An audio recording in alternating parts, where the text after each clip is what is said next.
Listo. Ok, en la sesión de hoy vamos a continuar lo que es C++, vamos a estar viendo algunos temas. El menú de hoy está un poquito variado, entonces vamos a ver un poco del manejo de la memoria, un poco de algoritmos, un poco de estructuras de datos. Y sí, creo que por ahí andamos. Entonces, empecemos a ver cómo nos va.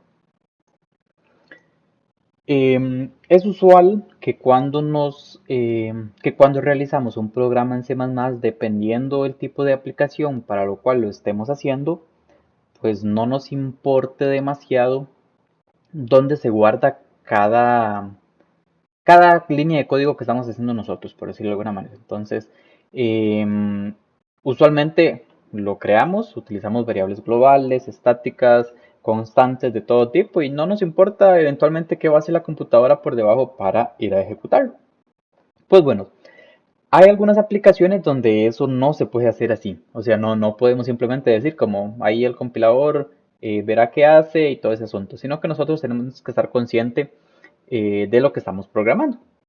Entonces nos preguntamos por acá, ¿cómo se guardan los programas en C++ dentro de la memoria?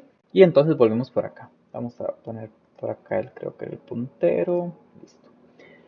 Em, Recordemos que la memoria la vamos a interpretar no más, no más que simplemente como tal vez como un archivero muy grande que tiene direcciones de memoria. Entonces, por ejemplo, este de acá.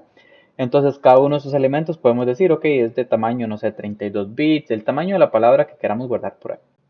Entonces, coloqué por acá estas tres imágenes para ver cómo nos va tratando de entenderlas. Entonces empecemos. Aquí la de la izquierda arriba lo que nos dice es cómo está el mapeo de la memoria completa. Entonces desde 00000000 hasta FFFFFFFF. Que esto está en hexadecimal, ¿verdad? Entonces vamos a tener tres espacios. Que realmente pueden ser dos, pero están separados de manera física como tres, digamos, al menos en este caso, en esta imagen. Tenemos el nivel de usuario y vamos a tener el nivel de kernel. Entonces, en el nivel de kernel nosotros, como somos usuarios, no vamos a tener acceso. Entonces, no vamos a poder acceder a él, escribir cosas en él y todo este asunto, ¿verdad? No vamos a tener acceso. Entonces, tenemos un nivel de kernel que se llama reservado y otros que son el texto, el data, el mapeo de memoria de input-output para el kernel y otro espacio reservado que tenemos por ahí. A este espacio de acá no tenemos acceso. Al que está acá en verde sí tenemos acceso, que se llama nivel de usuario. En ese nivel de usuario vamos a tener varias secciones. Una sección que se llama texto.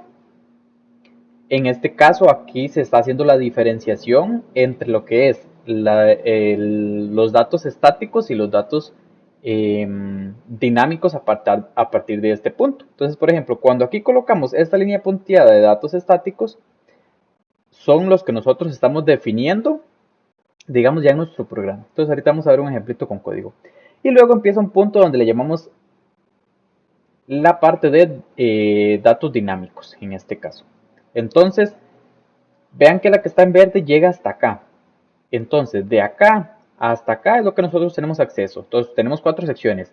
La de texto, datos, la parte dinámica, que incluso aquí empieza la parte dinámica, pero eso también hasta acá le podemos llamar parte dinámica, pero esto a partir de aquí hacia arriba le vamos a llamar el heap.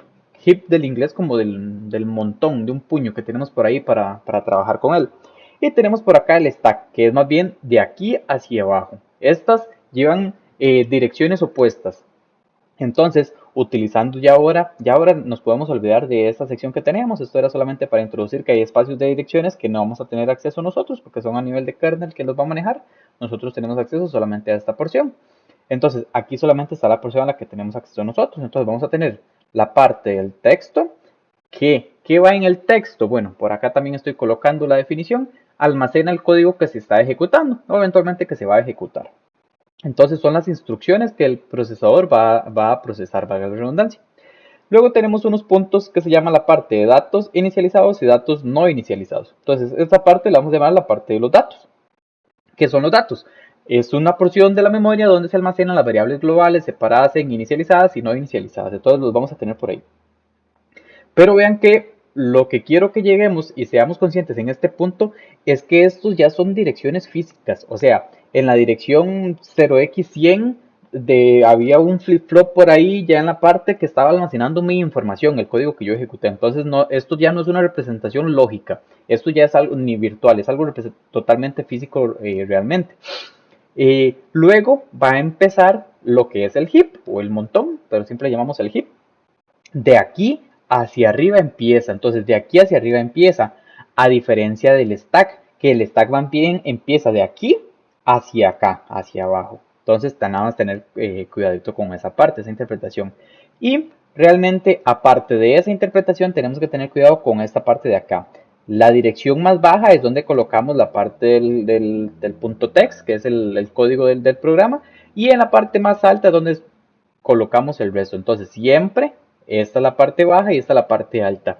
Pero les coloqué aquí otra imagen que tiene lo mismo pero al revés, para que veamos que realmente no tenemos que decir siempre en la figura la parte de abajo, no.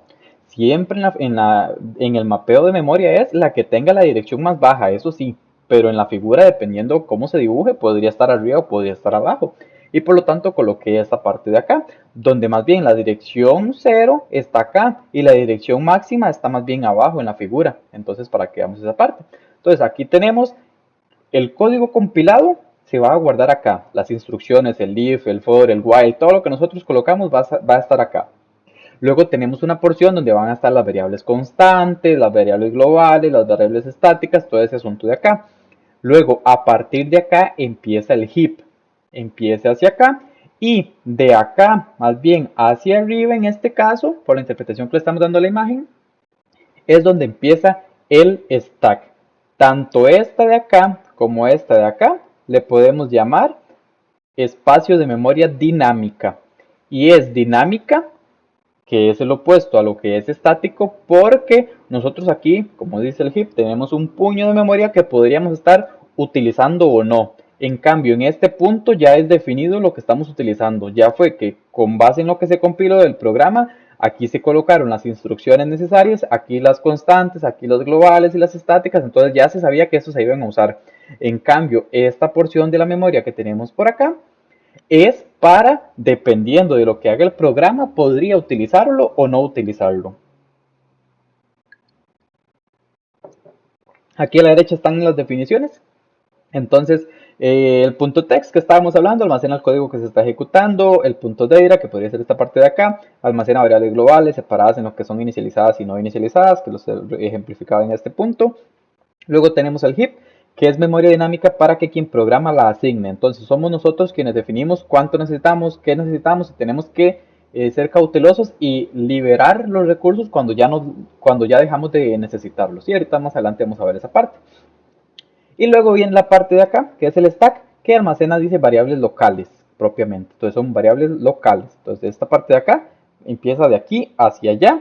Y recuerden que el heap empieza de aquí hacia allá. Entonces tenemos 4 secciones de la memoria que vamos a estar utilizando en general cuando estamos programando en C++, bueno, en realidad en muchos lenguajes. Ahorita nos vamos a enfocar en lo que es C++, pero va a ser el texto para las instrucciones, el dato, valga la redundancia, para algunos datos, el heap, memoria dinámica que nosotros definimos, y el stack para variables locales en este caso. Ok, aquí tenemos ya una ejemplificación de lo que es pasar de código directamente a entender cuando se fue la memoria, ese pedacito de código, cómo se fue a guardar. Entonces vean que tenemos un pequeñito, muy pequeñito programa en C++, que lo que tiene es, se define una variable global, es decir, afuera del main, vean que está por afuera, y se le asigna el valor de 42. Este va a ir a guardarse en el segmento de datos. Entonces, si tenemos esta parte de acá, esto va a caer aquí. En algún lado va a haber ahí algo que diga global variable 42. Luego, internamente en el main tenemos una que aquí le colocamos stack variable para decir que va entonces a ir al stack. O sea, realmente no tiene por qué llamarse stack variable para que vaya al stack, ¿verdad? Podría haberse llamado solo variable y listo, también va a ir al stack, porque son variables locales de esta función. Luego, ya nosotros habiendo visto lo que es punteros, vamos a verlo de esta manera. Vean que aquí yo realmente lo que tengo es un entero puntero que se llama heap variable, y estoy utilizando este operando, el que se llama new. Entonces, ahorita un poquito más adelante vamos a ver a profundidad qué hace el new, pero por ahora podemos definir que esta operación, esta sentencia, lo que está haciéndome es devolviéndome un espacio para yo almacenar lo que es un entero, pero ¿dónde quedó eso? En el heap. Entonces no está quedando donde quedó la variable local, que fue en el stack, sino que está quedando a partir de acá hacia allá, en algún punto de estos. Y el stack empieza, yo ya les dije, en sentido contrario, entonces desde acá hacia acá. Luego aquí simplemente hacemos unas impresiones por pantalla donde va a ir el código que este código. Este código va a ir en este punto, en el punto code o en el que se llama punto text. Son sinónimos en este caso a nivel de secciones, de nombres de segmentos. Y finalmente, lo que yo les decía, tenemos que ser cautelosos en cómo utilizamos la memoria dinámica, la que nosotros reservamos, llamémosle así, en caliente o en tiempo de ejecución, porque esto en ningún punto se había definido. Esto ya desde el inicio estaba por ahí aparte en el stack, pero esto hasta que vino y se ejecutó por acá, se definió que yo necesitaba un pedacito del stack para guardar esto. Entonces yo ocupo liberar eso cuando termino, entonces hago un delete y lo que elimino es esta heap variable. Entonces, ok, ya se libera ese espacio para que ese mismo espacio físico, si luego otra porción del programa necesita utilizarlo, pues pueda utilizarlo porque yo ya lo dejé libre, lo liberé. Y listo. ¿Y este return 0 dónde queda? Bueno, este return 0 es una instrucción, por lo tanto va a quedar en el segmento de código que tenemos por acá. Ahora bien, devolvamos un poquito. Vean que estábamos hablando por acá de lo que es la memoria dinámica. Entonces aquí estábamos hablando por acá que esto es dinámico, el heap y todo este asunto, ¿verdad? Que aquí es un puño, literal, que es la traducción, de memoria que tenemos para que nosotros la manejemos. Entonces, ¿cómo podemos manejar esa? Bueno, cuando estamos programando en C++, tenemos una directiva que se llama new.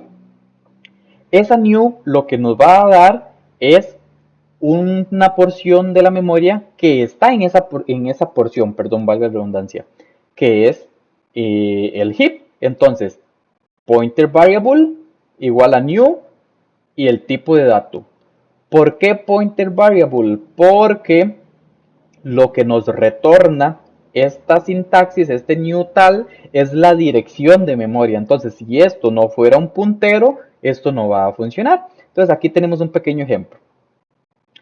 Tenemos declarar un entero puntero, clásico como ya lo hemos hecho antes. Dinámicamente asignamos memoria para una variable entera. Entonces point var igual a new int y listo. Pero vean que en este punto yo solamente estoy pidiendo ese espacio. Entonces, ¿qué me devuelve esto de acá? La dirección de memoria. Entonces, la dirección de memoria donde yo voy a poder almacenar un dato de tipo integer va a quedar en ¿cuál dirección? En la dirección que ahora está en point var.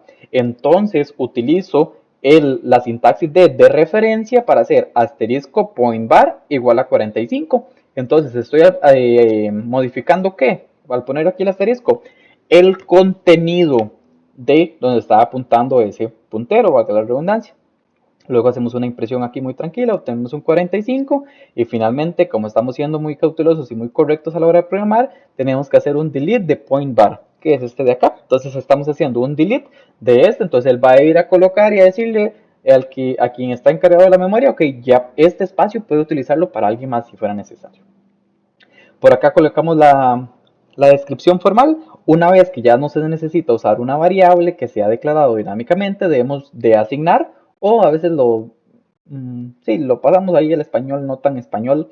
En vez de decir de asignar, decimos de alocar o liberar. Creo que a veces incluso es algo que utilizamos.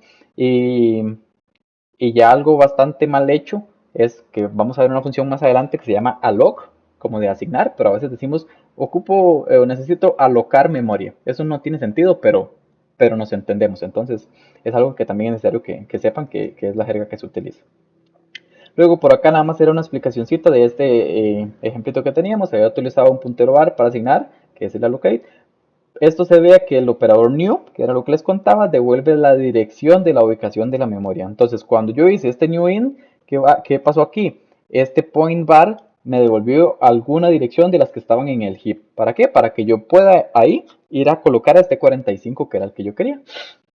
Y aquí agregamos nada más una pequeña nota que si el programa utiliza una gran cantidad de memoria no deseada usando un new y nosotros no vamos y hacemos los deletes correspondientes, entonces puede llegar a eventualmente a fallar. ¿Por qué? Porque toda la memoria está reservada. Entonces, si toda la memoria está reservada, el programa o la computadora en general no puede continuar. Entonces, nosotros nos valemos de este operador delete para estar limpiando de manera correcta cuando ya no necesitamos cierta porción de la memoria. Aquí tenemos unos ejemplitos de lo que es el uso del new y el delete. Entonces tenemos un ejemplo de un pequeño main con un entero puntero, luego tenemos un flotante puntero que se llama point float, este anterior se llama point int. ¿Y qué hacemos? De manera dinámica asignamos memoria, solamente la estamos asignando, no estamos inicializando algún valor. Entonces acá recuerden que el new in lo que hace es devolvernos una posición de memoria. Entonces esa posición de memoria yo la estoy agregando en una variable que es de tipo puntero, entonces no se me va a quejar. Y cuando yo hago aquí un new float tampoco se me va a quejar porque este puntero de acá es un puntero flotante, entonces todo bien. Luego yo puedo modificar el contenido de cada uno de estos elementos colocándole un valor, puedo imprimirlo, utilizamos la de referencia para sacar lo que es el contenido que hay donde este puntero apunta. Y finalmente lo que hacemos es liberar la memoria. Entonces hacemos un delete de cada uno de esos punteros enteros y el puntero flotante que hemos definido. Y hacemos un return 0. Acá están lo que eventualmente al ejecutar esto obtendríamos como impresión. Luego el segundo ejemplo es igual con new y delete, pero ahora estamos utilizando lo que son los arreglos. Entonces en este caso, ¿qué hacemos? Bueno, definimos un entero que es un número, le pedimos al usuario que nos ingrese el total de número de estudiantes. Entonces el usuario nos ingresa esto. Vean que este num no es 1, no es 8, no es 15, es lo que el usuario quiere que sea, lo que el usuario nos ingrese ahí. Entonces aquí creo un puntero que es de tipo flotante puntero y yo entonces estoy asignando de manera dinámica con este new un arreglo de flotantes de qué tamaño, del tamaño num. Entonces, si el usuario metió un 5, voy a asignar un arreglo de 5 flotantes. Si el usuario metió un 22, voy a asignar un arreglo de 22 flotantes. Entonces, por eso le llamamos dinámico, porque no lo tenemos definido desde un inicio. Entonces luego que hacemos una impresión, ingrese los GPAs de los estudiantes y ahí le vamos a empezar a preguntar por cada uno. Y aquí ya empezamos a jugar un poquito con lo que es la aritmética de punteros. Recuerden ustedes que cuando estamos trabajando con punteros, si un puntero es, valga la redundancia, es un puntero de un flotante, puntero más uno no es la dirección inmediata siguiente de él, sino que es donde inicia el siguiente flotante. Y acá también aclarar que este new, cuando hacemos esto, lo que nos da es la dirección del primer elemento, es decir, el del índice 0. Y luego entonces, por lo tanto nosotros ya que hacemos un puntero más 0, que es el primero, no tenemos problema porque es este que ya nos habían dado, que es puntero solito. Y ya cuando hagamos puntero más 1, puntero más 2 y así sucesivamente, sí vamos a obtener los siguientes. Luego hacemos una simple impresión de lo que teníamos por ahí, porque aquí simplemente lo que estamos haciendo es almacenar la información y luego la estamos accediendo. Entonces la estamos accediendo de igual manera con el operador de referencia para sacar el contenido de la información que está donde ese puntero apunta. Y finalmente lo que tenemos que hacer también es liberar la memoria. Entonces hacemos un delete, pero ahora sí con estos corchetitos, para poder definir que vamos a liberar todo el arreglo completo.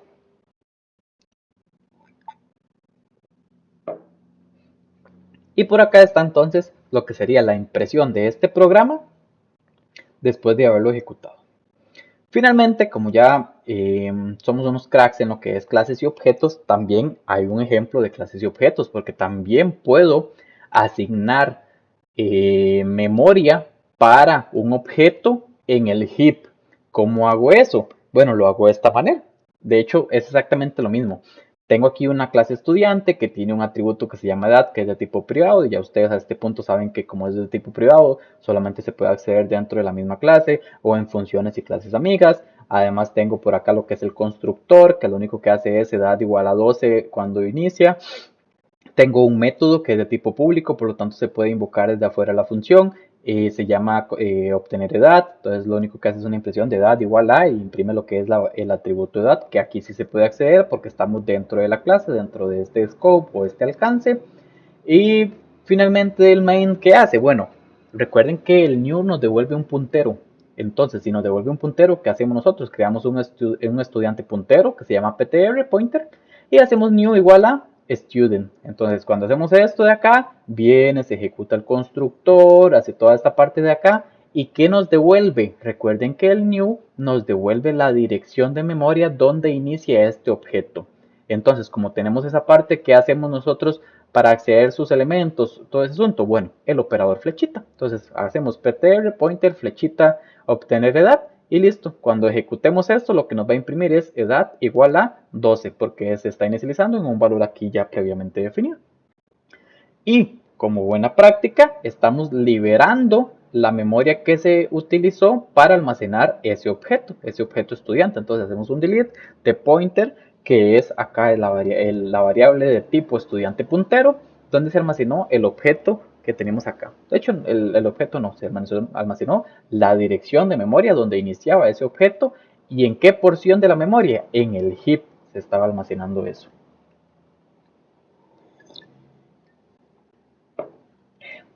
Continuemos entonces a ver cómo nos va. Ahora bien, para asignar memoria dinámica, nosotros no solamente tenemos que decir, ok, es un entero o es un flotante y listo, nada más obtener eso. De hecho, tenemos varias maneras. Por acá vamos a revisar lo que son 4 funciones que pertenecen a la librería estándar. Entonces vamos a aprender a utilizarlas y vamos a empezar a revisarlas una por una para ir utilizándola con ejemplos. La primera se llama malloc, como de memory alloc, como de asignar memoria. Dice se utiliza para asignar un bloque de memoria en el heap. ¿Por qué en el heap? Porque en este caso estamos hablando de memoria dinámica. Devuelve un puntero void pointer al inicio de la memoria asignada. Exactamente lo que acabamos de ver de manera anterior. Luego, el calloc dice se utiliza para asignar un bloque de memoria en el heap, o sea, exactamente igual que el anterior, pero inicializándolo en 0. Vean que este anterior solamente lo reserva, lo aparta. Si tenía escrito basura, se lo deja ahí, no se encarga de limpiarlo. Este sí lo limpia. ¿Cuál vamos a utilizar? Siempre este, porque a mí me gusta siempre tener valores conocidos. No, puede que a usted no le importe lo que haya ahí. Entonces, ¿cuál es más caro a nivel computacional? Pues este segundo, porque este segundo tiene que hacer un paso extra, que es ir a poner todo en 0. Y eso es tiempo computacional que hay que considerar. También podemos decir que vuelve un puntero void pointer al inicio de la memoria asignada, exactamente igual que el anterior. Luego tenemos un realloc que es para reasignar memoria. Dice, se utiliza para cambiar el tamaño de un bloque de memoria previamente asignado con malloc o con calloc, con alguna de estas dos que habíamos ya previamente definido. Se puede redimensionar el bloque existente o asignar uno nuevo y devuelve un puntero al nuevo bloque de memoria.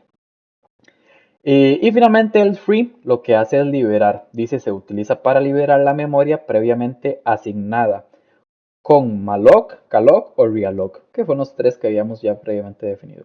Ayuda a evitar fugas de memoria al liberar recursos. Entonces aquí quiero hacer una pequeña pausa para que hablemos de lo que son las fugas de memoria. Fugas de memoria se le llama, por ejemplo, cuando usted definió algo en el heap, lo utilizó y no lo limpió. Si usted no fue responsable en limpiarlo, nunca nadie más va a poder utilizar eso porque nadie dijo que ya no lo necesitaba. Entonces, eso es una fuga de memoria. ¿Por qué? Porque usted está perdiendo ese pedacito de memoria por no programar de manera correcta y liberarlo en el momento correcto. Entonces, cuidadito con esa parte, es lo que usualmente se le llama como un memory leak de fuga de memoria, la traducción directa. Por acá hay algunos ejemplitos en la parte de usar el malloc. Entonces, por ejemplo, aquí tenemos que el malloc decía que nos devuelven un void pointer. Si nos devuelve un void pointer, ¿qué tenemos que hacer nosotros? Bueno, nosotros acá dice, ok, asignamos memoria de un tamaño entero a un puntero a un entero puntero. Entonces quedamos entero puntero, se llama ptr, hasta aquí todo bien. Pero vean que recuerden lo que vimos en una de las sesiones anteriores con respecto a lo que era el casting. Entonces estamos convirtiendo esto, lo que nos devuelve esto, en un entero puntero. Lo estamos haciendo que sea de esto. ¿Por qué? Porque ¿qué nos devuelve malloc? Ah, bueno, la definición dice que nos devuelve un void pointer. No me sirve, yo no necesito un void pointer, yo necesito un entero puntero. Ok, entonces yo lo que sea que me dé malloc, le hago el casting para pasarlo a un entero puntero. Y ahora entendamos qué es lo que recibe adentro esta función. Bueno, malloc, ¿qué recibe como argumento? Hay dos opciones, o continuar viendo este video y ya casi les cuento, o bien lo que usualmente uno hace cuando uno está viendo un video es ir a revisar la documentación oficial de C++ para saber qué es recibir como argumento. Bueno, aquí yo les puedo contar que esto como argumento recibe un entero, un número entero, un 8, un 20, un 32, un 128. Lo que recibe es el tamaño en bytes de la memoria que usted quiere reservar. Entonces, como por ejemplo, yo sé que en este caso yo quiero reservar, por ejemplo, el tamaño de un entero, pero yo digamos que se me olvida que un entero es de 4 bytes y tal vez en otra arquitectura puede que estén interpretando que el entero es de 8 bytes o lo que sea. Entonces me aprovecho de una función que se llama tamaño de sizeOf. Entonces le pongo tamaño de y ¿qué le mando? Él recibe un tipo nada más como argumento. Entonces este sizeOf de int es equivalente a que aquí, por ejemplo, si el tamaño del entero en esta arquitectura fuera de 4 bytes, es lo mismo que yo escribiera malloc de y aquí coloco un 4 y listo. ¿Por qué? Porque esta función lo que recibe es el tamaño entero de bytes que yo quiero reservar.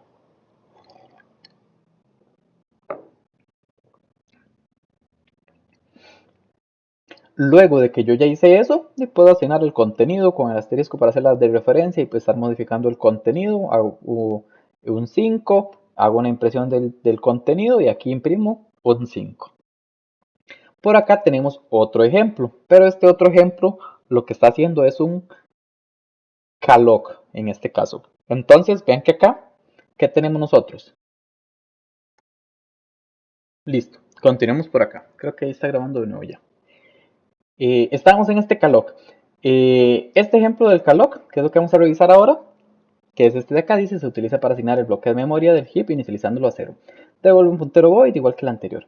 Entonces, en el ejemplo que tenemos dentro del main, ok, un entero puntero que se llama ptr, y a ptr, ¿qué le vamos a asignar? Ok, primero, el casteo. Lo casteamos a un entero puntero porque es el que yo había definido que iba a ser el tipo de pointer de ese ptr.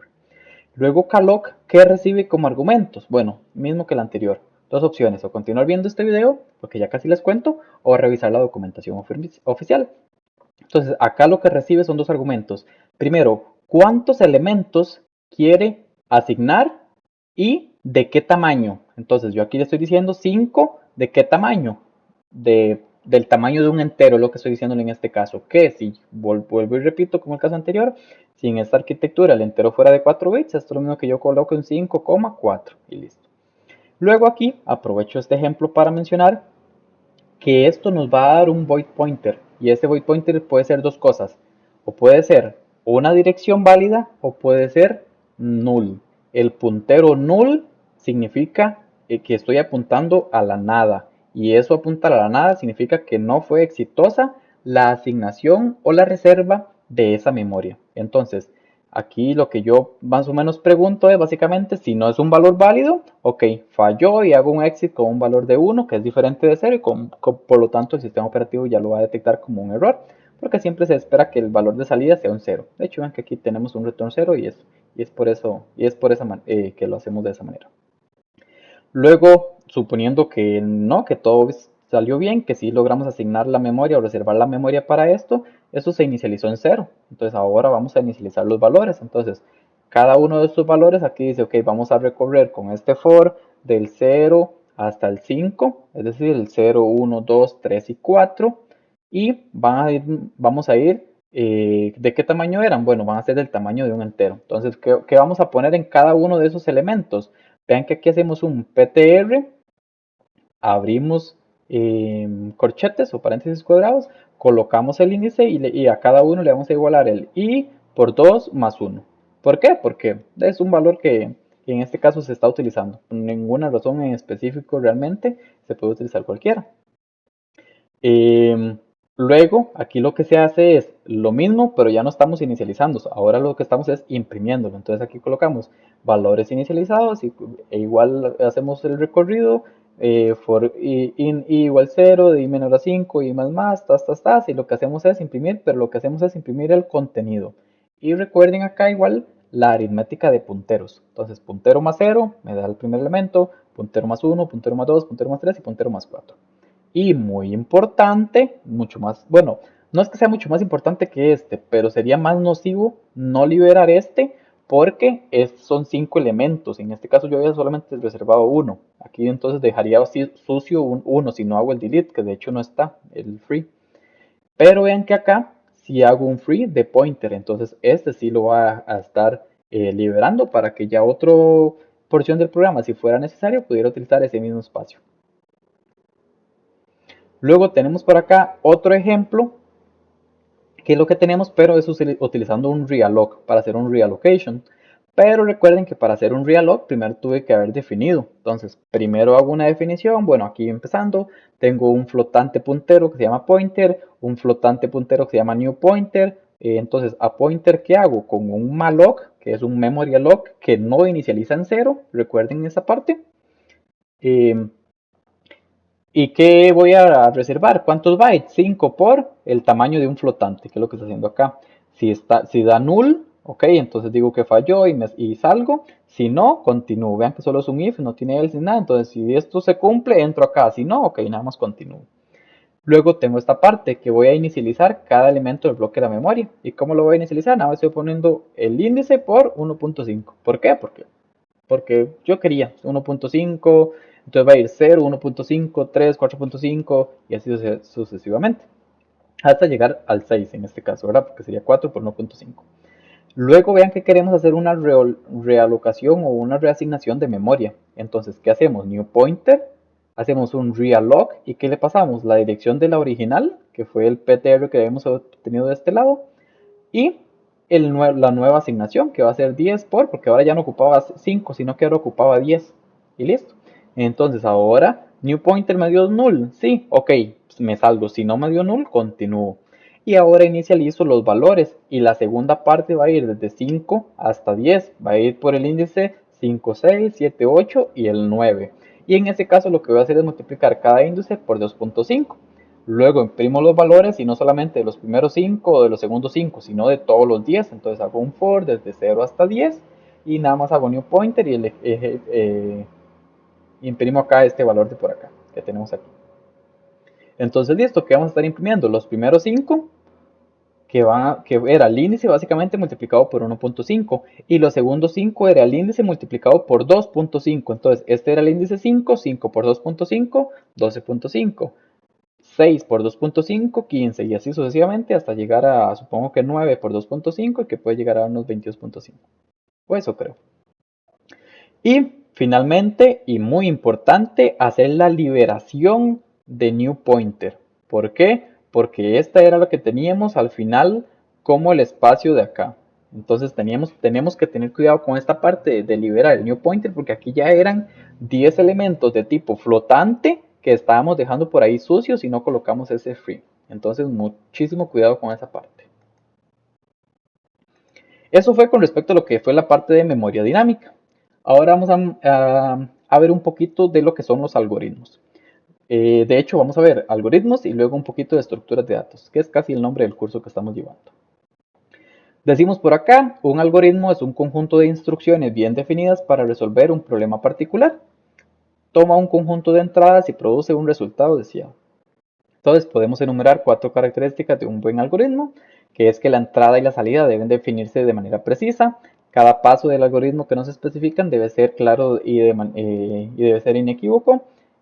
Los algoritmos deberían ser más eficaces entre muchas formas diferentes de resolver un problema. Entonces la idea de definir un algoritmo es que, por ejemplo, si a usted le dicen sume del 1 al 100, que usted no sea que se ponga 1 más 2 más 3 más 4, ok, usted dice, ok, voy a definir un algoritmo, ¿cuál va a ser el algoritmo? Ok, utilizo la suma de Gauss, entonces va a ser 100 por 101 entre 2, ok, sí, 5050, por ejemplo. Entonces eso ya puede ser un algoritmo que vamos a estar utilizando.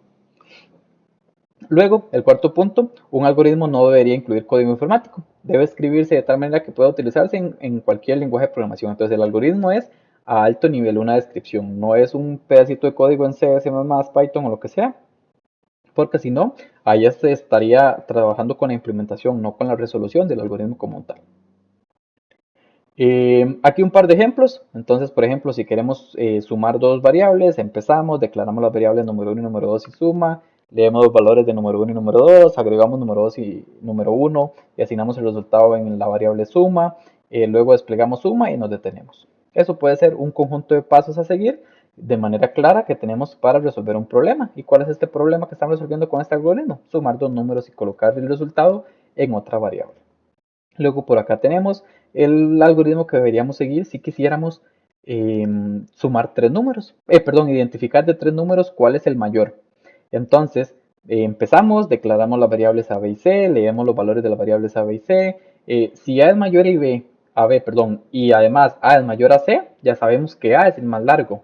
Si no, como ya se dio esto de que A era mayor a B, pero no mayor a C, entonces C es el más largo, el más grande. Luego, fuera del if, si B es mayor a C, sabemos entonces que B sería el número más grande. Y si no, finalmente podemos decir que C sería el número más grande. Y lo que hacemos finalmente es hacer un stop por este lado.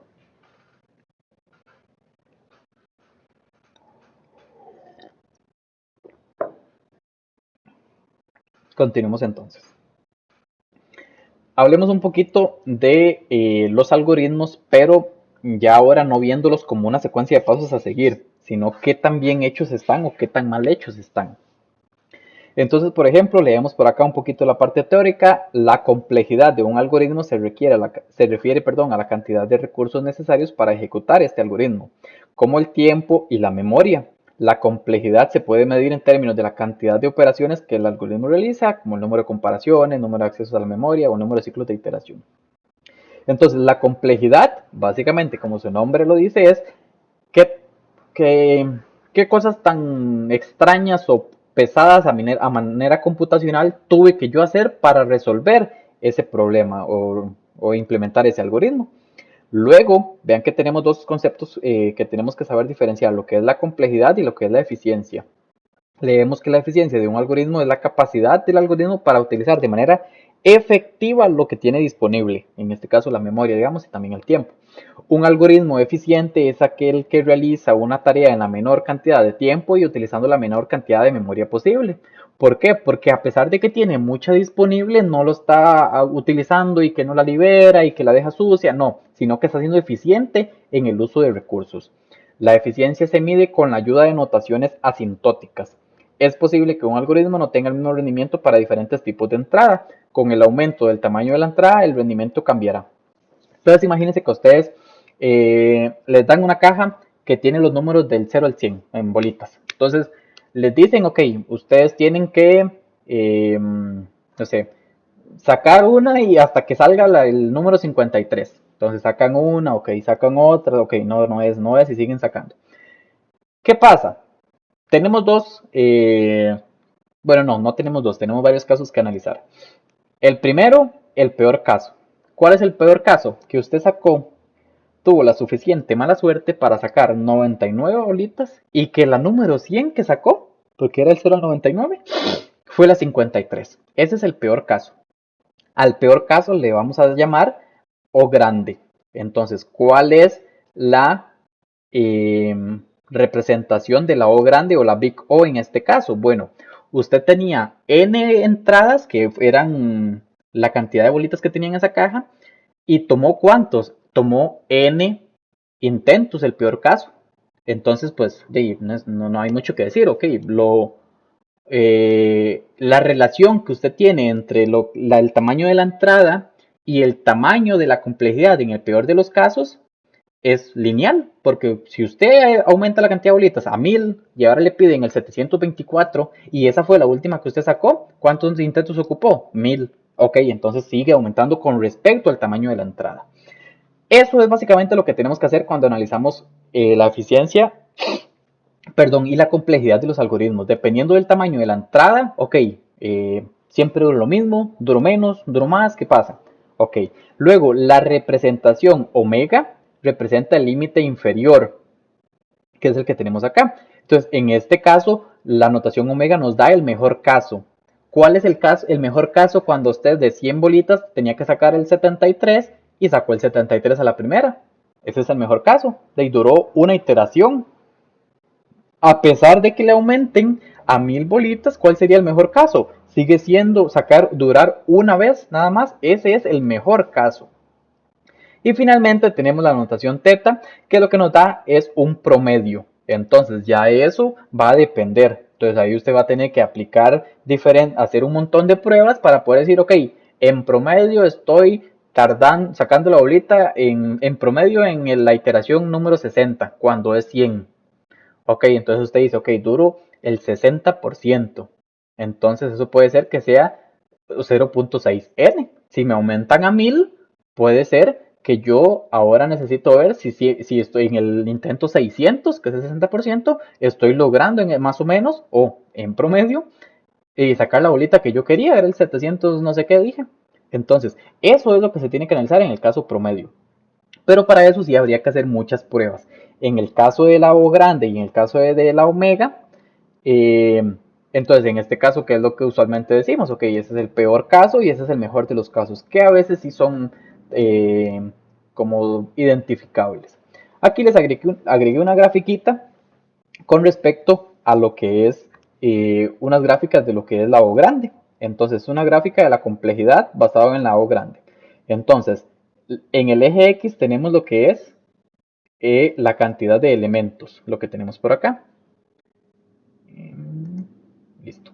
La cantidad de elementos que tenemos por acá. Y acá la cantidad de operaciones necesarias. Entonces, si yo, a pesar de que voy aumentando aquí un montón la cantidad de elementos, la cantidad de operaciones que es necesaria sigue siendo aquí muy baja en el eje Y, ok, tengo una relación de O de 1 que es constante, o el log de n que crece muy lento o así. Pero si conforme yo apenas aumenté un poquito la cantidad de elementos, se subió un montón, yo puedo decir que la notación entonces es asintóticamente equivalente a un n factorial, o que es una exponencial, o que es una cuadrática, o es un n log de n, dependiendo de cómo nos dé. ¿Y qué nos va a dar eso? Ok, nos va a dar eso las pruebas que hagamos nosotros para detectar si el algoritmo está teniendo un comportamiento cuadrático, exponencial o factorial, dependiendo del valor que le coloquemos en la cantidad de elementos en la entrada que tenga. Entonces acá, claramente estos son los peores casos, que con un poquito de elementos que se aumente, ya la cantidad de operaciones necesaria para resolver ese problema aumenta, en este caso, exponencial o cuadrático o incluso factorial. Ahora bien, hablemos un poquito de la corrección de algoritmos, porque si hacemos un algoritmo malo, no podemos decir, uff, Stafis, qué lástima, y ya, nos vamos. No, la memoria nos importa y nos importa mucho, el tiempo mucho más. Dice por acá, la corrección de un algoritmo en cuanto a su complejidad y eficiencia se refiere a la verificación de que el algoritmo cumple con los requisitos de complejidad y eficiencia esperados. Usted no puede decirme que para ordenar un arreglo de 10 elementos del mayor al menor duró 10 minutos en tiempo computacional, porque es una exageración. Entonces habría que revisar qué fue lo que hizo mal. Tal vez tiene un while 1 ahí hasta que se va a quemar la computadora, estarle dando y dando y dando. Entonces tenemos que empezar a revisar qué es lo que pasó. Anotamos por acá, para verificar la complejidad de un algoritmo se puede realizar un análisis teórico de la cantidad de operaciones necesarias para la tarea y compararla con la complejidad esperada. Si el análisis teórico muestra que la complejidad del algoritmo es mayor que la esperada, entonces hay que revisar el algoritmo para encontrar maneras de reducir la complejidad. También puede darse caso en que lo revisamos y decimos, sí, no, está durando un montón porque es lo que, o sea, hice lo que prometía en el momento y así va a hacer, es que el problema es pesadito, entonces no era que va a salirme en 3 segundos de ejecución. Luego estábamos hablando aquí de la complejidad. Con respecto a la eficiencia, se puede medir mediante la ejecución del algoritmo con diferentes tamaños de entrada y medir el tiempo de ejecución. Y la utilización de los recursos, en este caso como la memoria. Si el algoritmo utiliza más recursos de lo esperado o tarda más tiempo en ejecutarse, es necesario revisar el diseño del algoritmo para encontrar formas de optimizarlo y mejorar su eficiencia. Entonces, hay herramientas que también nos permiten, cuando usted corre un programa, decirle, ok, usted para ejecutarse necesitó tanto programa, perdón, tanta memoria y tanto tiempo, ok. Así podemos empezar y ver qué tan eficiente estamos siendo con lo que es el manejo de la memoria. Y finalmente aquí tener en cuenta muy importante con respecto a lo que es la corrección de la complejidad y la eficiencia, que estos dos están interrelacionados, entonces no simplemente usted va a llegar y decir, uy, mejoré uno y el otro que ojalá me quede intacto, pues no, o sea, puede que idealmente si mejora uno, mejora el otro, pero no necesariamente, puede ser que usted mejore uno y el otro no tanto. Y eso va a depender del tipo de aplicación, porque si usted tiene una aplicación donde le dicen, o sea, el tipo de problema que usted tiene le dicen, no importa que use un montón de memoria, yo ocupo que sea rápido. Ok, usted se enfoca en que sea rápido, no importa cuánta memoria utilizó. Pero puede ser que le digan, yo casi no tengo memoria, que eso dure una hora si quiere ir ejecutándose, pero que no se pase de tantos kilobytes. Ok, ya son condiciones distintas a las que usted tiene que trabajar. Y por eso siempre hay que considerar el contexto donde se esté trabajando. Decimos por acá, un algoritmo correcto pero ineficiente puede no ser práctico en la vida real, mientras que un algoritmo eficiente pero incorrecto no proporcionará lo que es el resultado deseado. Entonces, ahí, como resumen, depende del contexto, tenemos que ver qué es lo que promete en ese momento. Ahora bien, hablamos ya un poquito de lo que es algoritmos, ahora hablemos un poquito de lo que son estructuras de datos. Entonces ya hablamos de algoritmos y estructuras de datos y este curso se llama estructuras abstractas de datos y de algoritmos. Entonces leemos por acá, una estructura de datos es un almacenamiento que se utiliza para almacenar y organizar datos. Es una forma de organizar los datos en una computadora para que se pueda acceder a ellos y actualizarlos de manera eficiente. Entonces básicamente lo estamos haciendo para que nosotros como humanos también tengamos una manera más sencilla de estarlos tratando de actualizar y todo este asunto. Dependiendo de los requisitos y del proyecto, es importante elegir la estructura de datos adecuada. Por ejemplo, si se desean almacenar datos de manera secuencial, la idea sería utilizar un arreglo. ¿Por qué? Porque ya hemos definido que se van a guardar en ubicaciones adyacentes en la memoria. Entonces la dirección 1005, la 1006, 1007, 1008, 1009, la 1010 y así sucesivamente van a tener estos valores de un arreglo que van a ser un arreglo de 5 elementos, digamos que de enteros, y los índices son el 0, 1, 2, 3 y 4. Y el índice 0 apunta entonces, bueno, tiene el 2 que está en la dirección de memoria 1005. Solamente aquí una acotación pequeña. Las estructuras y los tipos de datos son ligeramente diferentes. Las estructuras de datos es la colección de tipos de datos dispuestos de un orden específico. Entonces yo puedo tener un arreglo, que es una estructura de datos, un arreglo de enteros, que es un tipo de datos. Entonces nada más tener cuidadito con esa interpretación de lo que es una estructura de datos y lo que es un tipo de datos en este caso. Con respecto a lo que son las estructuras de datos, podemos definir dos categorías. Unas que le vamos a llamar las lineales y otras las no lineales. Dentro de las lineales vamos a tener las estáticas, que es como el arreglo que ya conocemos y ya vimos ahorita, porque está ahí estático, porque usted lo define al inicio y se quedó quedito, estático. Y tenemos otras que también son lineales, pero que se van a llamar dinámicos, que son las listas, que vamos a ver un poquito de listas enlazadas ahorita, lo que es el stack, que es la pila, y lo que es el cube, que es la cola. Y tenemos otro par de estructuras que son no lineales por la manera de construcción, que son los grafos y son los árboles. Y en esta sesión vamos a estar cubriendo lo que son los árboles y particularmente los árboles binarios. Entonces empecemos a ver qué es cada una de estas. Empecemos con la pila. Entonces tiene una interpretación humana bastante sencilla. Entonces un stack o la pila. Y bueno, antes de continuar quiero hacer la aclaración de que este stack no tiene absolutamente nada que ver con el stack en lo que fue el manejo de la memoria que vimos al inicio de esta sesión. Son totalmente conceptos distintos que sí se presta para confusión, pero es la jerga, es la terminología que se está utilizando, pues que se utiliza.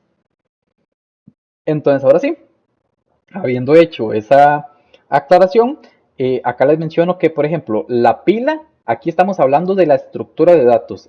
En la parte del manejo de la memoria estábamos hablando de la porción de la memoria que se llama la pila.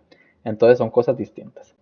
Dice por acá, la pila es una estructura de datos lineal que sigue el principio que el último en entrar es el primero en salir. Y viene del inglés last in, first out. Esto significa que el último elemento insertado dentro de la pila se elimina primero. Y podemos pensar en esto, en la pila, como una pila de platos. Entonces ponga un plato encima de otro. Sí, ustedes puede que alguien me diga, profe, pero es que yo puedo sacar aquí el de en medio con mucho cuidado. Bueno, sí, pero asumamos que no vamos a empezar a hacer cositas que hay con mucho cuidado, sino que vamos a hacer personas normales que agarran el de arriba. Entonces agarramos el de arriba, ¿por qué? Porque fue el último que se puso. Entonces acá tenemos algunas operaciones que se pueden hacer en lo que es la estructura de datos llamada pila o llamada stack, que es un push que va a agregar un elemento en la parte superior, un pop elimina un elemento de la parte superior, entonces el último que yo agregué es el primero que sale. Vean que acá el último que en entrar es el primero en salir. Luego is empty para preguntarnos si la pila está vacía, entonces nos va a dar un true o un false. Luego is full para verificar si la pila ya está llena, entonces puede ser que sea de 4 espacios, entonces si ya están los 4, cuando yo hago un is full nos va a dar un true. Y luego pick, que obtiene el valor del elemento que está aquí arriba, pero no lo elimina, no es como un pop. Entonces este pop sí lo quita y nos da el valor. Este pick solamente nos dice cuál es el que está ahí arriba y ya. Esta es la estructura que tenemos, entonces por ejemplo podemos tener una pila vacía, le agregamos un 1, le agregamos un 2, le agregamos un 3 y cuando queramos hacer un pop, el que va a salir es el 3. No podemos sacar este 1 hasta que no hayamos sacado el 3 y luego el 2 y ya luego podríamos sacar el 1. Si no es que llega alguien y hace un push de algún otro valor y por lo tanto tendríamos que esperar que saquen ese otro valor para poder sacar ese 1. Acá tenemos la implementación de lo que es una pila en C++. Entonces, revisémosla por acá. Ya aquí estamos utilizando algunos conceptos que ya cubrimos, entonces ojalá sea claro cómo se están utilizando.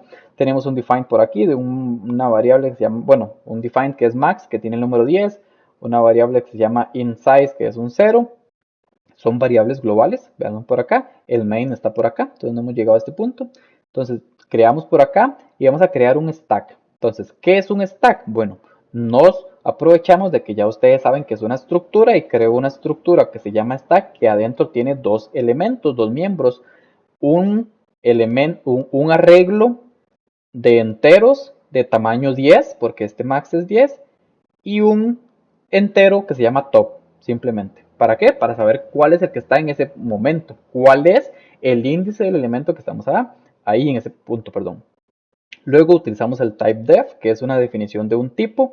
Entonces, el struct de stack lo creamos y vamos a tener un tipo que yo soy el que lo estoy definiendo como usuario, que se llama st. Entonces, así como tengo un tipo que se llama integer, a partir de este momento tengo un tipo que se llama st. ¿Qué significa st? Un struct stack en este caso. Tengo aquí una funcioncita que no devuelve nada, que nada más hace una pila vacía, entonces create empty stack, que recibe un puntero de qué tipo, struct stack, porque este es un st, que es lo que tenemos por acá, e internamente lo único que hace es recibe esa dirección de memoria y en el elemento que se llama top, porque vean que esta es la estructura, cada vez que me llegó algo aquí, yo puedo acceder con flechita, porque aquí lo que me llegó, según esta sintaxis, es la dirección de la memoria. Entonces, como tengo esta dirección de la memoria, puedo hacer ese flechita top y le coloco un -1.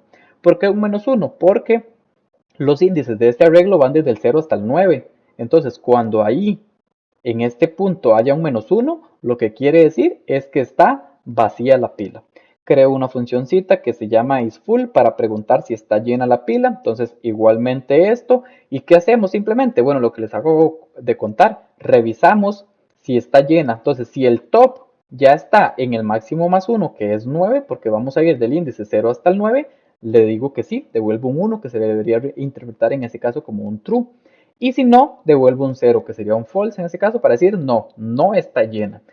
Ojito aquí, no estoy diciendo que está vacía, solamente estoy diciendo con esto que no está llena. Son cosas distintas. Y si queremos ver si está vacía, tenemos por acá esta otra parte de acá, que entonces también recibe una estructura, bueno, un struct stack puntero que se llama S. A ese flechita top le pregunto si es igual a -1 y si es -1 es porque está vacía. Entonces devuelvo un true, si no devuelvo un falso. Creo otras funciones para hacer un push y un pop. Entonces aquí nada más antes de hacer un push, ¿qué tenemos que revisar? Si no está llena. Si sí está llena, ya no hacemos nada y decimos ok, no está llena. Si no estuviera llena, esto nos da un false, no nos metemos en este if, vamos por este else y ¿qué hacemos acá? Aumentamos el top en un índice, en un elemento, perdón, Y ahora sí, agregamos el ítem que nos están tratando de meter, que es este que nos pasaron por acá, en ese flechita top. ¿Por qué? Porque eso es lo que va a tener el índice. Y ítems es el que habíamos creado por acá, que es el arreglo de ese stack por ahí. Entonces vean que es ese flechita ítems y que uso el top que definí en ese momento para saber cuál es la cabeza de la pila en este caso. Y finalmente nada más aumento el tamaño en 1, en una variable. ¿Y cuál es ese tamaño? Es esta variable global. Entonces no tengo que declararla en ningún lado porque es una variable global. Y aquí se declaró y se inicializó. Entonces todo bien, todo en orden. De manera análoga hacemos un pop para sacar un elemento. Entonces no vamos a sacar ningún elemento si ya la pila está vacía. No tiene sentido. Si sí tiene elementos, entonces sacamos el elemento y restamos el índice de la cabeza en 1 para irnos hacia el anterior en este caso. Finalmente decrementamos en una unidad lo que es la variable size, que es este de acá. Y bueno, hacemos nada más un cout de NL para terminar de hacer una impresión de pantalla de esta parte. Luego tenemos aquí un print stack, que es una función que simplemente parece que lo que va a hacer es recorrer toda la función, todo el stack. Entonces, ¿desde dónde hasta dónde? Desde el 0 hasta size. ¿Y qué va a hacer size? El tamaño del stack. Si está desde 0 a 0, nunca le meten nada, pues no se va a ejecutar ni una sola parte de esto y simplemente se sale. Si sí tiene elementos, por ejemplo, si tiene 5 elementos, entonces si size es 5, se va a ejecutar el 0, 1, 2, 3 y 4. Entonces va a ir a sacar ese flechita porque vean que esta función lo que está recibiendo es un punterito por acá, ese flechita de ítems de ahí, y listo, empezamos a imprimir el 0, el 1, el 2, el 3 y el 4. Y listo. Luego, eso fue toda la infraestructura que yo necesité para construir lo que fue una pila, la estructura de datos llamada pila. Entonces en el main, aquí hago inch, st, entonces es un tipo que yo ya he definido, que es lo mismo que yo hubiera puesto stroke stack, que se llama s. ¿Por qué? Porque es un stroke stack pointer que se llama s. Y entonces hago un malloc. ¿Dónde se va a ir a almacenar esto? Ah, en el heap, porque yo ya sé lo que es el segmento de memoria que se llama heap. Entonces hago un memory alloc. ¿De qué tamaño? Ok, le aprovecho la función que se llama sizeOf de st. ¿Por qué es st? Sí, porque yo por aquí yo sé entonces que st es un tipo, igual a ese análogo a que yo hubiera hecho sizeOf de int, pero en ese caso me va a almacenar por ejemplo, la cantidad de bytes que ocupo un integer, pero no, yo en este caso ocupo que me almacene la cantidad de bytes que necesito para un stroke de este de acá, stroke stack, que es el que estamos definiendo acá. Luego creamos una pila vacía y empezamos a meterle valorcitos. Vea que el push es este de acá, recibe el puntero y el ítem nuevo. Entonces recibe este S, pero vean que S ya es un puntero. Entonces nada más paso S y el nuevo valor. Entonces tiene que meter el 1, luego mete el 2, luego mete el 3 y luego mete el 4. Cuando yo lo imprimo, ¿qué voy a ver? Bueno, los que he metido, el 1, el 2, el 3 y el 4. Cuando yo hago un pop, ¿qué debería haber? Ok, debería obtener, vamos a ver dónde está la de pop, está por acá. Imprime lo que está sacando, sí, ahí debería decir item pop el 4. ¿Por qué? Porque fue el último que yo metí. Entonces, vean que esto funciona como un LIFO, last in, first out. El último que entra es el primero que sale. Entonces, como este fue el último que entró, este es el primero que sale. Y luego cuando yo lo imprimo, ¿cuál debería imprimirme? ¿Cuál debería imprimirme? Perdón. El 1, el 2 y el 3. Luego tenemos por acá una anotación para la implementación de una pila. Basada en arreglos, las operaciones push y pop toman un tiempo constante, es decir, o de 1. ¿Por qué? Porque básicamente yo llego ahí y listo. No, vean que depende del tamaño de la pila. Entonces, si yo tengo, perdón, una pila de tamaño 100, de tamaño 1000 o de tamaño 1.000.000, siempre en esta variable, aquí en top, yo voy a saber cuál es la cabecita. Entonces simplemente voy y saco ese elemento. Entonces siempre duro el mismo tiempo, independientemente del tamaño de la pila. Es decir, si ese era una variable que yo tenía que ver para revisar la complejidad o eficiencia del algoritmo, pues no me dio problema. Simplemente siempre me da lo mismo, dura lo mismo el programa porque no tiene que ir a hacer ningún cálculo. Continuemos entonces. Ahora hay una primilla o hermanilla de esta pila que es la Q, que es la cola. O el Q o la cola. Es similar a la cola de entrada de afuera de una sala de un cine. Entonces básicamente la primera persona que entra es la primera persona que recibe la entrada. Siempre y cuando no se peleen ahí en la fila del cine, ¿verdad? La cola sigue la regla primero en entrar, primero en salir. Y eso es la definición, bueno, o la abreviatura de FIFO, que es en inglés First In, First Out. El elemento que entra primero es el elemento que sale primero. Entonces, tipos de operaciones, bueno, encolar, quitar de la cola, preguntar si está vacío, si está lleno, y el mismo el anterior, obtiene el valor, pero no lo quita. Pero vean que, por ejemplo, aquí coloqué estas imagencitas que me encontré, porque al inicio vamos a tener dos punteros. Uno que va a apuntar donde está el elemento del frente y otro que va a apuntar donde está el elemento trasero. Entonces, al inicio los dos apuntan en -1. Y en este caso tenemos una cola que es de tamaño 5. Entonces, los índices van del 0 al 4. Si yo encolo el primer elemento, tanto el puntero de frente como el puntero trasero van a actualizarse hacia el 0. Cuando yo encolo el segundo, como solamente estoy haciendo un encolamiento, solamente actualizo el puntero trasero hacia el índice 1 y así sucesivamente hasta que llego a este punto. Pero cuando yo empiezo a hacer o a deencolar, o sí, desencolar, digámoslo, ¿qué pasa? Este puntero, el frontal, saltó del 0 hacia el 1. ¿Por qué? Porque ¿cuál fue el primero que yo agregué acá? Fue este elemento, entonces por lo tanto tiene que ser el primero que sale. Esa es la definición, first in, first out, primero en entrar, primero en salir. Y finalmente seguimos desencolando, desencolando, desencolando hasta que llegamos a este punto donde ya tanto el trasero como el delantero están en el 4, que es el máximo. Y cuando lo desencolamos, el último elemento es que yo puedo reiniciar y poder decir, ok, ahora ambos los paso a -1. Y aquí les puedo contar un pequeño problema que tiene que por ejemplo, cuando yo estoy aquí en este punto, yo no puedo encolar más elementos, a pesar de que esto está vacío. Hasta que se encole yo puedo ahora sí empezar a encolar nuevos elementos. Entonces eso es un pequeño problemita, pero es algo con lo que se vive. Uy, por ahí estaba tapando con la cámara, entonces déjenme por acá. Así que, por ejemplo, este de acá, hasta que esto esté vacío, no se puede encolar nuevos elementos. ¿Por qué? Porque, pues básicamente, cuando yo trato de encolar uno nuevo acá, pues ya me dice que tanto el frontal como el del frente como el trasero están en el máximo, entonces no se va a poder. Hasta que se haga un DQ de este, se desencole este, ya ok, ahora sí los dos punteros pasan al índice -1 y ahora sí, todo bien. Continuemos entonces. Por acá está ahora la implementación de lo que es la cola en lo que es C++. Entonces igual, revisémosla rápidamente, un poquito más rápido porque ya vimos la implementación de la pila y puede que ande similar. Tenemos una clase cola, en este caso lo estamos haciendo con una clase, no con un struct. Tenemos algunos atributos de tipo privado, que es un arreglo de tamaño size, que es 5 según esto, que se llama items, que es de enteros. Tenemos otro entero que se llama front y otro que se llama rear, frontal y trasero. Entonces ahora en la parte tenemos esto se llama especificador de acceso, recuerden.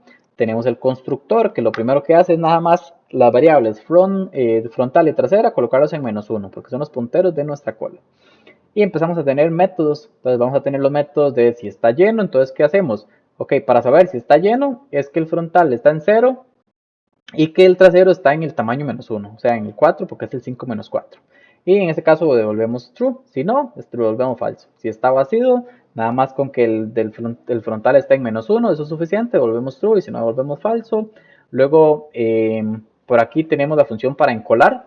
Entonces, si queremos encolar, ¿qué hacemos? Bueno, primero nos preguntamos si está lleno, pues no hacemos nada, solamente nos salimos porque ya está llena la cola.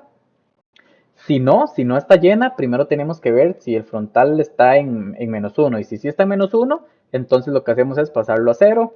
Aumentamos el trasero en un elemento. Y en ese punto que quedó ahí, después de haberlo aumentado en 1, colocamos el elemento que nos están pasando como este argumento acá. Y luego simplemente hacemos la impresión por pantalla de insertado tal elemento. Luego, de manera análoga, hacemos la parte de desencolar, que es sacar un elemento. Entonces no vamos a sacar un elemento si ya está vacía la cola. Si no está vacía, ok, empezamos a tratar de sacarlo y cuando lo saquemos, revisamos para saber si tenemos que actualizar los punteros de frontal y de trasero, de acuerdo a eso.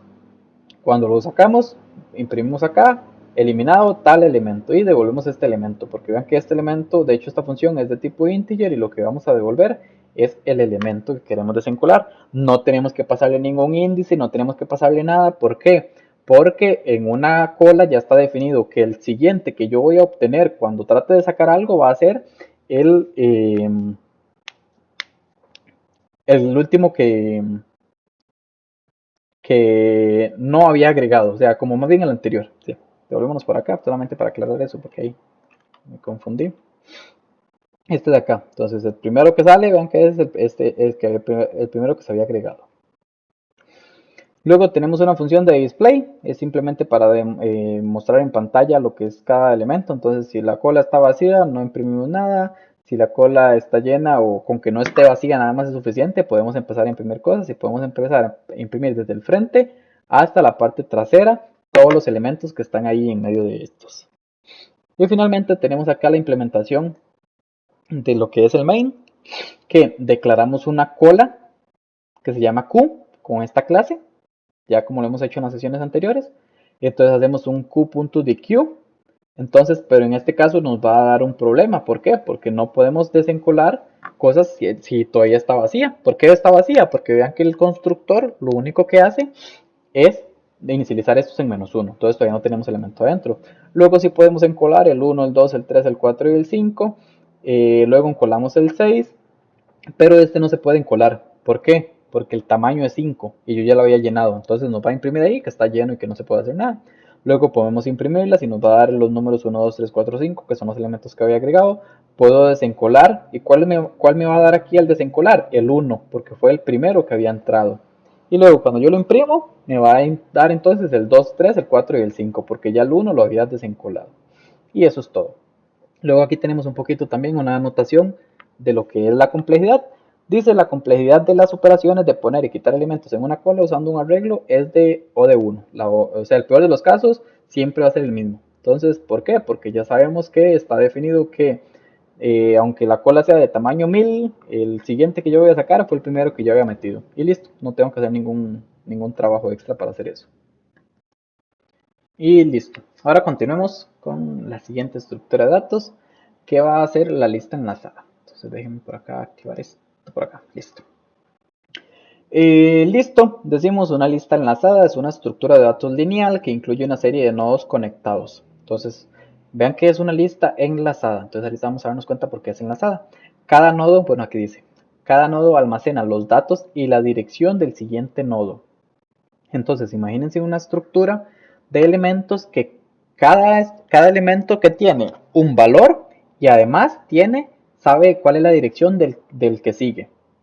Entonces, de hecho, aquí está. Vean que se puede representar como una clase que se llama nodo. Tiene dos atributos. Uno se llama valor y el otro es un nodo puntero al siguiente. Entonces, vean que es un nodo puntero. ¿Qué quiere decir esto? Que es la dirección donde empieza el siguiente. Y como es un punterito, podemos usar la flechita y todo ese asunto, ¿verdad? Entonces, acá tenemos un ejemplo. Creo varios nodos, uno se va a llamar cabeza, el otro se va a llamar, bueno, los demás se van a llamar 1, 2, 3, inicializados inicialmente, para la redundancia, inicialmente en nulo. Asignamos memoria para estos tres nodos en el heap. ¿Y cómo sabemos que es en el heap? Porque estamos utilizando el operador new. Entonces a este de acá hacemos new igual a node. ¿Y por qué eso está bien? Porque este new node nos devuelve la dirección de memoria donde empieza esta parte de acá en el heap. Y este node, node puntero que se llama 1, que se llama 1, es valga la redundancia, un puntero. Entonces está bien que estamos asignándole una dirección de memoria, que es lo que nos devuelve este new node, a algo que es un puntero. Entonces inicializamos esos elementos, luego inicializamos los valores. Entonces 1 flechita valor, porque son los elementos que el nombre del atributo que tiene esta clase. Entonces hacemos 1 flechita valor, flechita value, perdón, igual a 1, flechita value igual a 2 y flechita value igual a 3. Y luego tenemos que interconectar los nodos. Entonces, ¿cuál va a ser el siguiente de 1? Va a ser el 2. ¿Cuál va a ser el siguiente de 2? Va a ser el 3. ¿Cuál es el siguiente del 3? Va a ser el nulo. ¿Por qué? Porque así yo voy a identificar cuando ya se me acabó la lista. Entonces, en este caso es una lista enlazada simple. Hay otros que se pueden también revisar, que es, por ejemplo, una lista doblemente enlazada. Entonces yo solamente no voy a guardar el siguiente, sino también el trasero. Podría tener eso. Entonces, aparte de solamente aquí el node next, tendría nada más que tener otro node back, por ejemplo, y ya puedo tener el de atrás. Luego tenemos listas circulares, listas enlazadas de manera circular, que entonces en este caso de acá, en vez de el último apuntar a null, no existiría un último como tal, sino que este apuntaría a este de acá. Y como es circular, entonces no habría ni inicio ni fin. Y sí, aquí continuando con lo que estaba hablando, imprimir la lista enlazada, los valores de la lista enlazada, entonces le colocamos que la cabeza es el 1 y hacemos un while ahí que siempre la head sea diferente de nulo, hacemos la impresión, entonces hacemos un cout para imprimir por pantalla, que imprimimos cabeza, flechita, valor. ¿Por qué? ¿Qué era cabeza? Ah, era un puntero, entonces sí puedo usar la flechita, flechita valor y flechita next para caerle encima al siguiente y volvemos a entrar acá. Y volvemos a entrar acá para imprimir el 1, el 2, el 3 hasta que llegamos a que head ya es null.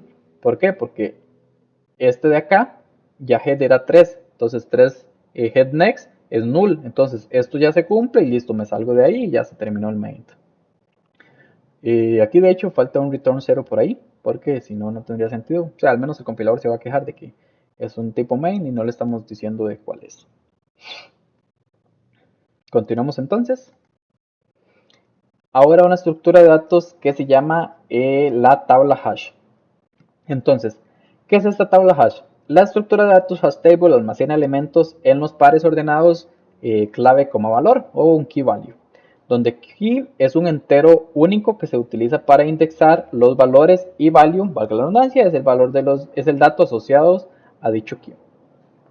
En una tabla hash lo que se hace es procesar un nuevo índice utilizando los keys. El elemento correspondiente a esa ley se almacena en el índice. Este proceso se llama hashing.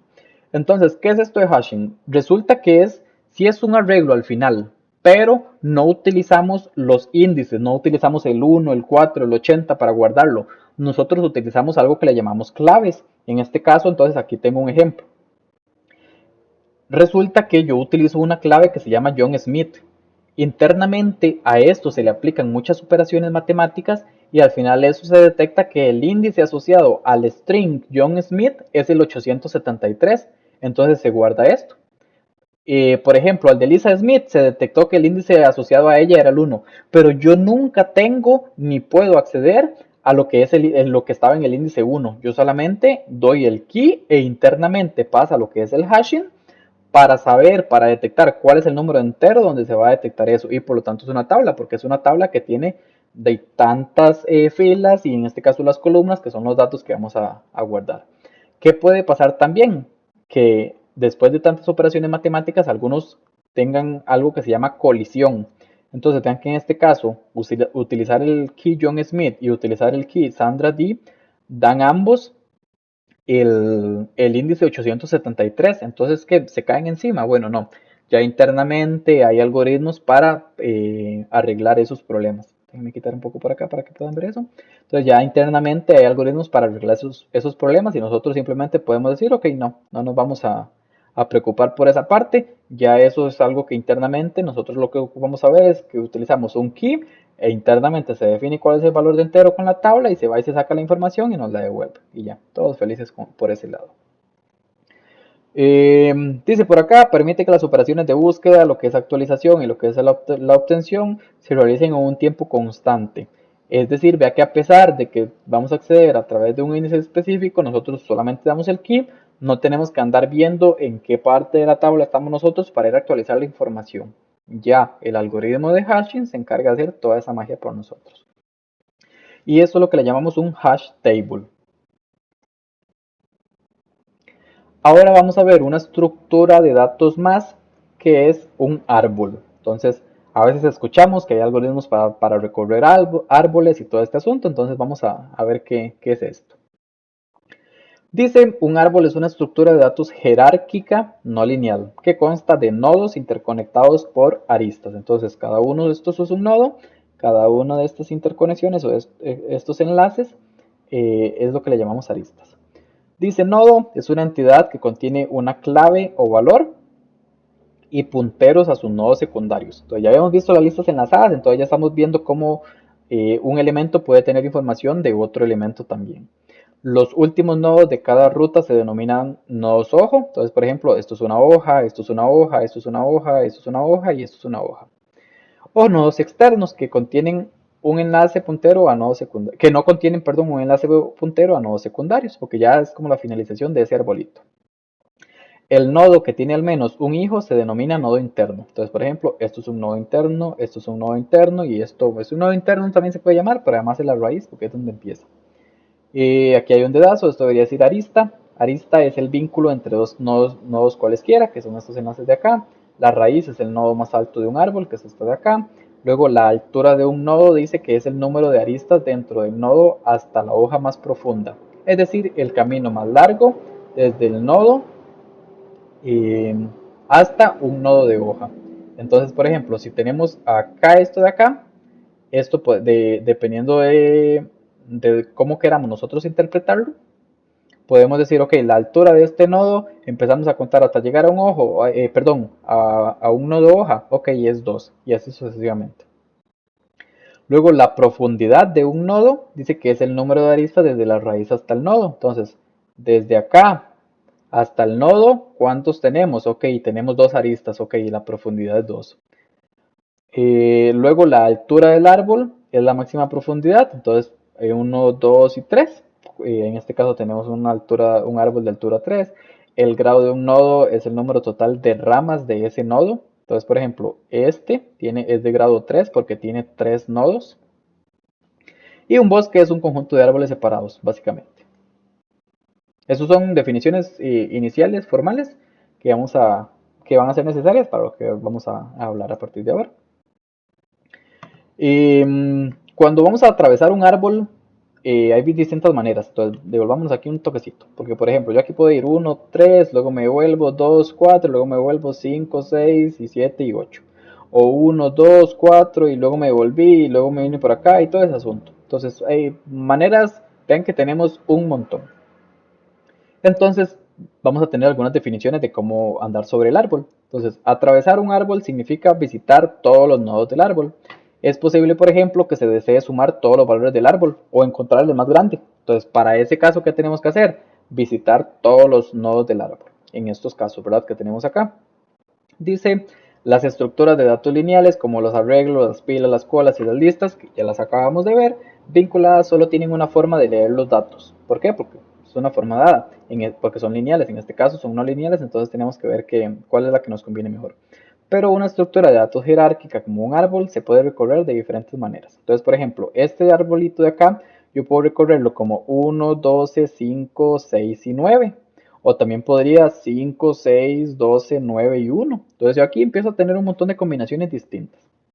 Entonces, ya aquí para empezar a hacer eso, vamos a tener algunas definiciones. Y esas definiciones, ok, vamos a tener un subárbol izquierdo y un subárbol derecho, en este caso. Entonces, ¿cómo vamos a representar esto? Bueno, ya habíamos visto similar a una lista enlazada, pero ahora en vez de tener una lista enlazada, tenemos el nodo, en un elemento vamos a tener el dato y vamos a tener otros dos que son un struct nodo puntero para el de izquierdo, para el árbol izquierdo, que va a ser este nodo de acá, y para el derecho, que va a ser este que tenemos acá. Y a la hora de recorrerlo vamos a tener algunas definiciones. Entonces voy a correr esto por acá para que se pueda ver. Sí. Dice recorrido en orden, primero todos los nodos del subárbol izquierdo, luego el nodo raíz y finalmente todos los nodos del árbol derecho. Entonces primero vamos por acá, nos devolvemos y luego empezamos hacia la derecha para tener esta parte. Luego recorrido de preorden, primero nodo raíz, entonces primero vemos esto de acá, luego los nodos del subárbol izquierdo, entonces los nodos del subárbol izquierdo que son estos de acá, y finalmente todos los nodos del subárbol derecho que tenemos este de acá. Y luego lo mismo pero diferente, primero los del izquierdo más bien, creo que el anterior lo dije al revés, pero finalmente este es primero los del izquierdo, y luego, no, sí, está bien, realmente es que ahora usualmente al final lo que se hace es el nodo raíz.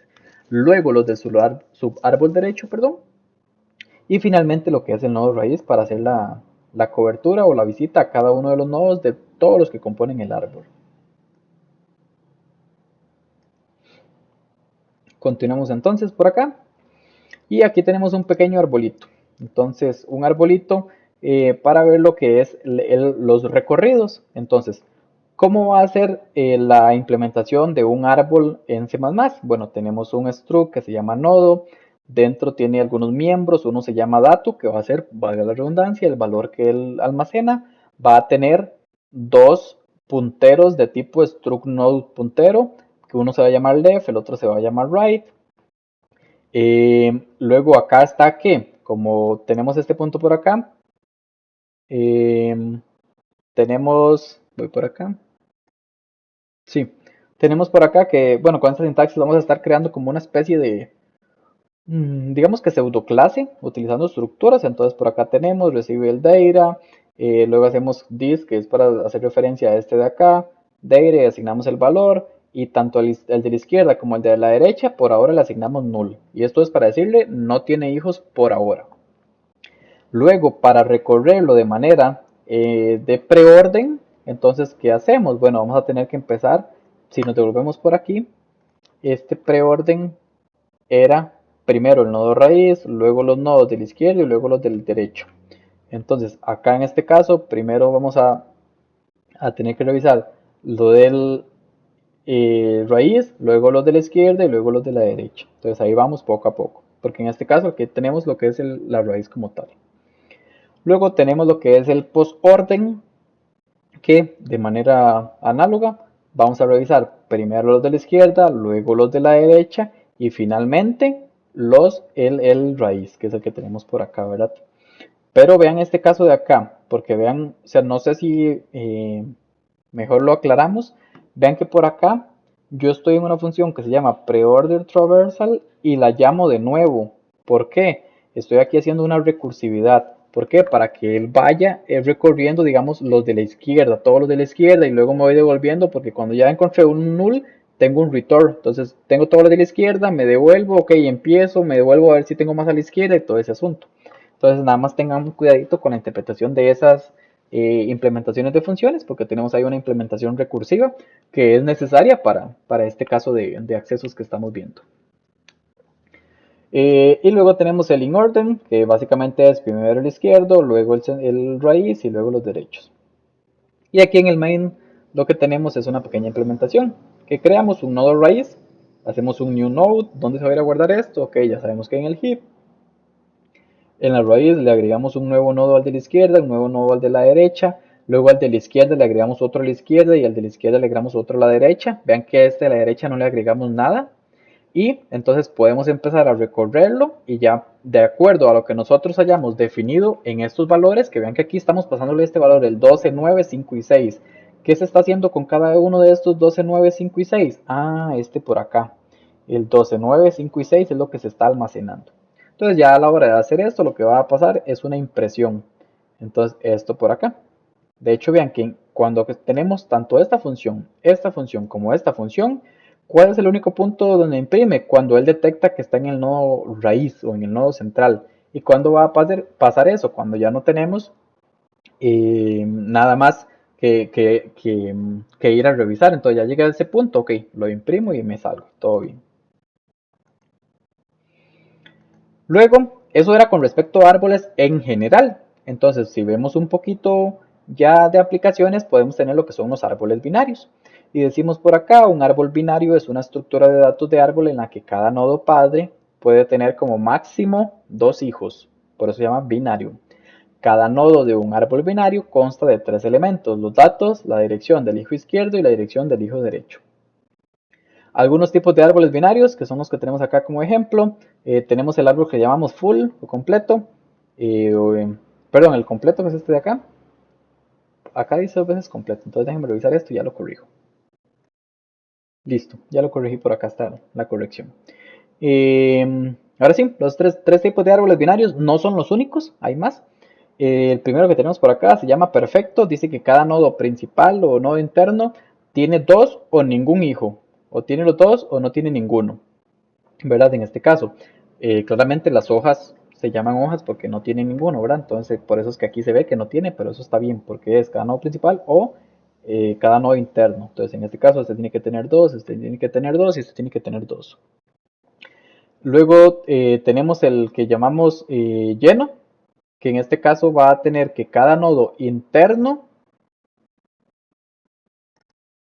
Em, Perdón, sí, acabo de agregar una corrección más. Entonces, ojito con esta parte. Porque tenía los nombres, según yo había corregido y lo corregí mal. Entonces hice mal la corrección de la corrección. El primero que les acabo de comentar se llama lleno realmente. El que sigue más bien se llama perfecto, que es que cada nodo interno tiene exactamente dos nodos secundarios y todos los nodos hojas están al mismo nivel. Entonces vean que qué bonito se ve. Ese se llama perfecto. Y el completo es similar al primero que habíamos visto, que es el lleno, pero tiene tres diferencias. De hecho, esa diferencia al final dice como que podría no ser el completo.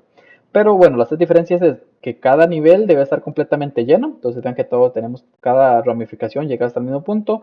Todos los elementos de la hoja deben inclinarse hacia la izquierda. Entonces, nosotros acá, cuando tenemos estos elementos de la hoja, vemos que están inclinados a la izquierda con respecto a sus valores.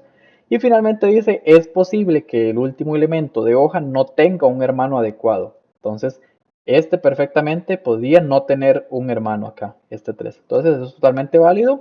Y eso es lo que nos dice, es similar al árbol binario lleno, pero podría no serlo. Entonces, aquí es lleno más bien, en este punto de acá. Ok, eso sería entonces por esta sesión. Voy a hacer las correcciones y les actualizo la presentación.